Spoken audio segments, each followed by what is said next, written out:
Hello hello नमस्कार. सर्व बागायतदारांनी एवढी मोठी मेजॉरिटी दाखवली आहे की आपण ज्या संकटावरती मात करायला उभे आलो आहोत सगळेजण, त्याचं हे सगळं चित्र आपल्याला दिसतं आहे. नैसर्गिक संकट आहे. आपण कोणाच्याही विरोधात इथे जमलेलो नाही.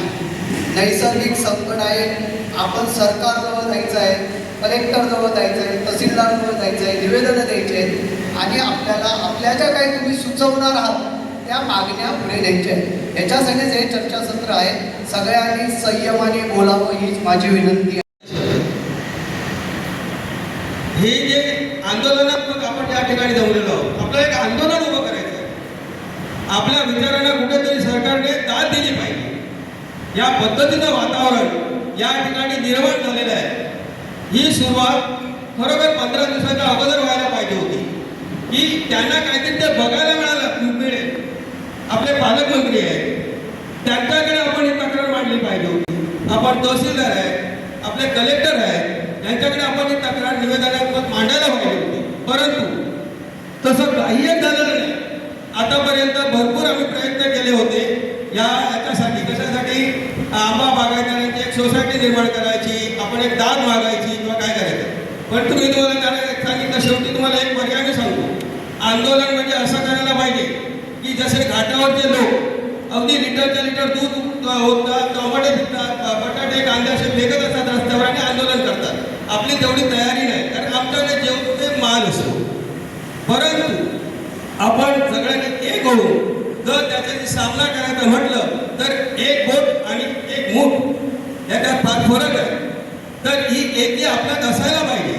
ती एकी आपल्यात नसल्यामुळे आज आपण कुठेही कोणाकडेही दाद मागू शकत नाही. म्हणून सगळ्यांनी काय करायला पाहिजे? एकत्र येऊन आपल्या सगळ्या समस्या काय असतील त्या मांडायला पाहिजे.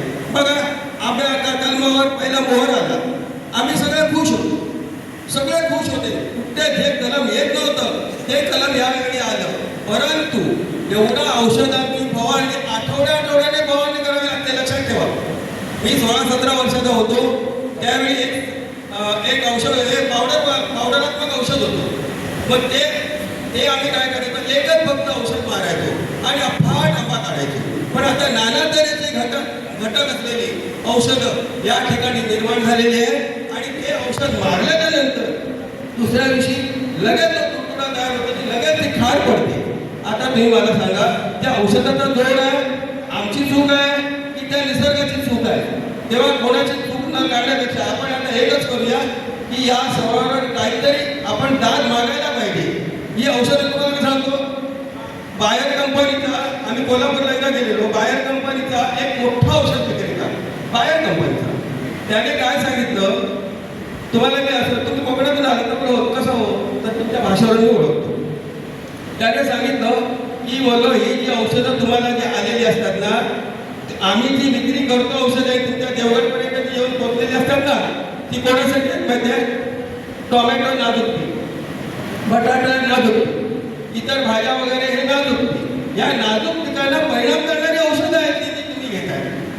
आंबा हा कठीण आहे, त्या आंब्यावर जी औषधं लागतील त्या पद्धतीचे घटक त्या औषधात नसतात आणि ते तुम्ही न वाचताना घेताना पैसा टाकताय ना, आणि कोणाचे बघेल, का रे तू कुठला औषध वापरलं, मी हा वापरले, का रे तू कुठला, मी हा वापरला, असं होता कामा नये. तुम्ही घटक चेक करा. ते कृषी अधिकारी आहेत तिथे, हे म्हणत आता नवीन म्हणाले की कृषी अधिकारी आपल्याकडे फिरतात काय सांगावे, त्यांचं काम आहे. आज त्यांना काय परिस्थिती डोळ्यासमोर दिसत नाही का? सगळ्यांना परिस्थिती डोळ्यासमोर दिसत असते, परंतु सगळे जर अंग काढतात. अंग काय काढतात? तर आपली एकी नाही. म्हणून आम्ही जर त्यांचे कान पकडायची जर आपली जर तयारी असेल तो अधिकारी काय करतो? पगार कोणाच्या जीवावर घेतोय? आमच्या जीवावर घेतोय, आमच्यामुळे घेतोय. पण त्यांना विचारणं आपलं कर्तव्य आहे. हो, ते कर्तव्य आपण कधीच पार पाडत नाही. आम्ही खूप करायचे काय त्यांना इला नाही एवढा मराठी कसा तरी काहीतरी आपला होईल, त्याच्यावर तुम्ही जाऊ नका. हा देवगडचा हापूस आंबा राजा आहे, आज राजा आहे. आज अगदी केसर बिसरी काय काय काय आंबे गुजरातला भरपूर चालतात. आपला हा जागतिक आंबा आहे. या जागतिक आंब्याला आपल्याला तिथे दर चांगल्या पद्धतीने मिळायला पाहिजे आणि चांगल्या पद्धतीने ब्रीडिंग करून क्वालिटी आपण द्यायला पाहिजे. परंतु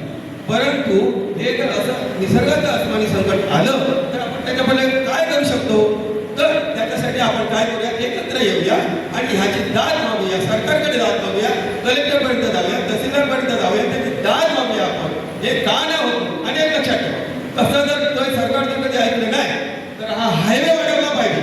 नांदगावला जाऊन सगळ्यांनी हायवेवर बसूया आणि आपली दाद मागूया. एवढंच मी तुम्हाला सांगून दोन सभा आयोजित केली.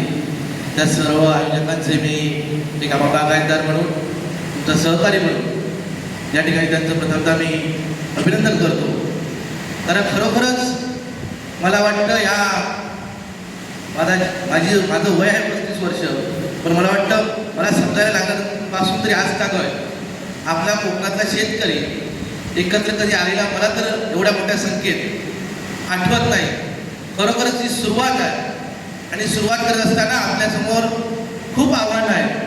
कारण आता आंबा व्यवसाय म्हणा किंवा शेती म्हणा ही काही सोपा विषय राहिलेला नाही आहे. कारण या स्पर्धेच्या युगात आपल्याला सर्वजण तोंड द्यावं लागतं आहे.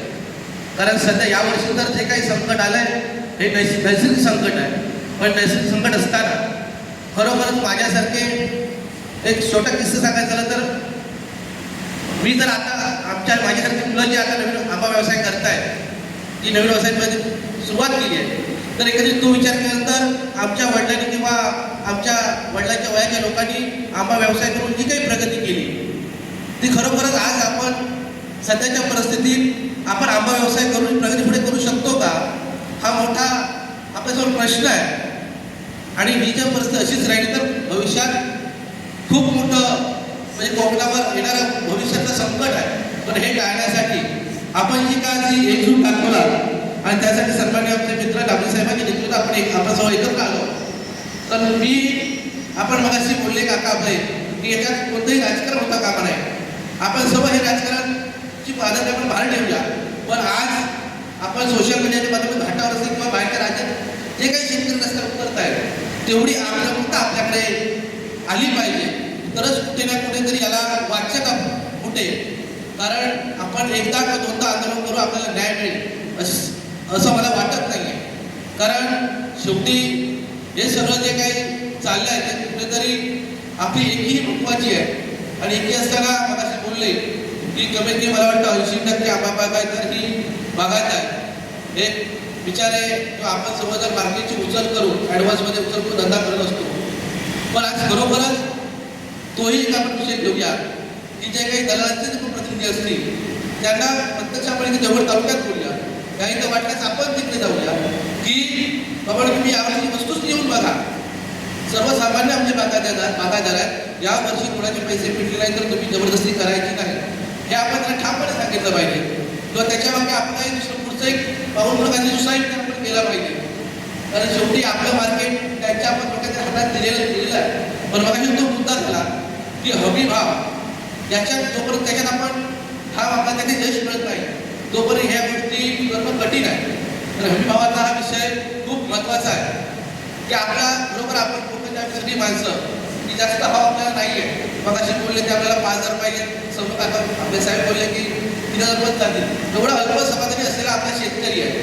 आणि असं असताना खरोखरच आपल्याला उद्या आंदोलन करायचं झालं तर 6 नंतर भेट वापरून आपण त्या ठिकाणी आंदोलन केलं पाहिजे. कारण शेवटी आपण जोपर्यंत आवाज आपला जेवढा मोठा होत नाही तोपर्यंत आपली दखल कोण जसं घेणार नाही, तेव्हा आवाज आपला जास्त मोठा तेवढी आपल्याला नुकसान भरपाई तेवढीच मोठी मिळेल.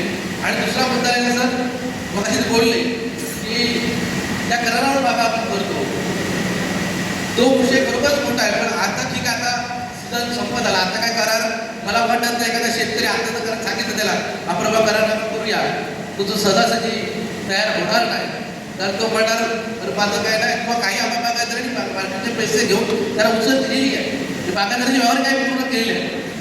त्याच्यासाठीही फक्त मला आजच्या स्थितीला असं वाटतं की आपल्याला रस्ता उतरूनच लढावी जिंकावी आहे, हा पहिला मार्ग झाला. आणि दुसरी गोष्ट शासनाकडून आपल्याला खानपारचा जो काही विमा मिळतो त्या विम्यात कुठेतरी वाढ करून मिळेल.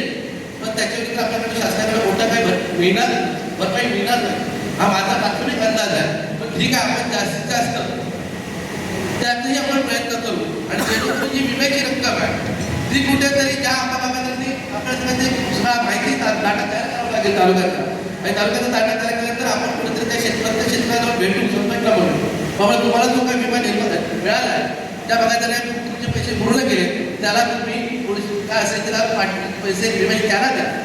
नाहीतर यावर्षी खरोखरच सुदैवानं एवढी परिस्थिती आहे की आत्महत्येशिवाय पर्यायच नाही, एवढी परिस्थिती आहे. बरोबर बघितलं तर सर्वसामान्य शेतकऱ्याला आत्महत्येशिवाय पर्याय नाही, एवढी आपल्याला आज परिस्थिती आहे. पण मी बांधवांनो कोणी असा विचार करू नका. आपल्याला कोकणाला एक इतिहास आहे की कोकणचा शेतकरी आत्महत्या करत नाही, त्यामुळे कुणीही अशा गोष्टीचा विचारही करू नका. आपली संघटना किंवा आपण सगळेजण एकमेकांसोबत आहोत, त्यामुळे याच्यातून नक्की 100% आपल्याला मार्ग मिळेल आणि याच्यासाठी आपण कोणतीही लढाई लढायला तयार झाली तर आपली तयारी आहे एवढंच या ठिकाणी सांगतो. आणि तुम्ही सर्वांचे या ठिकाणी मी यात उपस्थित राहिलात, सगळ्या आयोजकांचे